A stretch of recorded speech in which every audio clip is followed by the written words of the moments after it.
Hello, ഇന്നത്തെ video എന്ന് പറയണത് ഈഫിൽ ടവർ പോയിട്ടുള്ള ഒരു വീഡിയോ ആണ് ട്ടോ. എന്താ പറയണ്ടേ, ഞാൻ എന്റെ ജീവിതത്തിലെ സ്വപ്നത്തില് പോലും ഞാൻ വിചാരിച്ചിട്ടില്ല ഇങ്ങനെ ഇവിടെയൊക്കെ പോവാൻ പറ്റും, ഇതൊക്കെ കാണാൻ പറ്റുന്നൊന്നും. ചില സമയത്ത് ഞാൻ ഇങ്ങനെ വിചാരിക്കും സത്യാണോ, സ്വപ്നാണോ എന്നൊക്കെ. പ്രത്യേകിച്ച് നമ്മളിവിടെ രാത്രിത്തെ വ്യൂ എന്ന് പറഞ്ഞാൽ അത് വേറെ ലെവലാണ്. ഈ രാത്രി ഓരോ മണിക്കൂർ കൂടുമ്പോഴും ഇവിടെ ലൈറ്റ്സ് കത്തും. അത് കണ്ടോണ്ടിരിക്കുമ്പോ നമുക്കിങ്ങനെ കയ്യിലൊക്കെ പിടിച്ച് നോക്കാൻ തോന്നും. അത്രയും നമുക്ക് ഈശ്വരാ ഇത് നമ്മള് കാണാൻ പറ്റിയല്ലോ, ഇതെന്താ സ്വർഗ്ഗാണോ എന്നൊക്കെ തോന്നും. ഇങ്ങനെ നമ്മള് കടലില് ഇങ്ങനെ ബോട്ട് യാത്രയുണ്ട്. അത് നമുക്ക് ചുറ്റും ഇങ്ങനെ പോവാൻ പറ്റും. അപ്പൊ ആ വ്യൂവിലൊക്കെ പോകുമ്പോ ലൈറ്റ്സ് കത്തുന്ന കാണുമ്പോ നമ്മുടെ കണ്ണൊക്കെ തള്ളും ശരിക്കും പറഞ്ഞാ. അമ്മാതിരി ഒരു വ്യൂ ആയിരുന്നു ഉണ്ടായിരുന്നത്.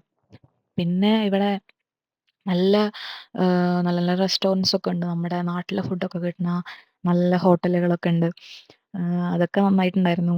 പിന്നെ എനിക്ക് പകലത്തെ വ്യൂ ഇഷ്ടപ്പെട്ടു. പക്ഷെ ഞാൻ രാത്രി വ്യൂ കണ്ട് കഴിഞ്ഞപ്പോ എനിക്ക് രാത്രിയത്തെ വ്യൂ ആണ് ഏറ്റവും സൂപ്പറായിട്ട് തോന്നിയിട്ടുണ്ടായിരുന്നത്. പിന്നെ ഞാനിവിടെ ഫോട്ടോ ഒക്കെ എടുക്കല് വിചാരിച്ചിട്ട് ഇങ്ങനെ മുഖത്ത് ലിപ്സ്റ്റിക് ഒക്കെ വെറുതെ ഒന്ന് ഇട്ടതാണ് ട്ടോ.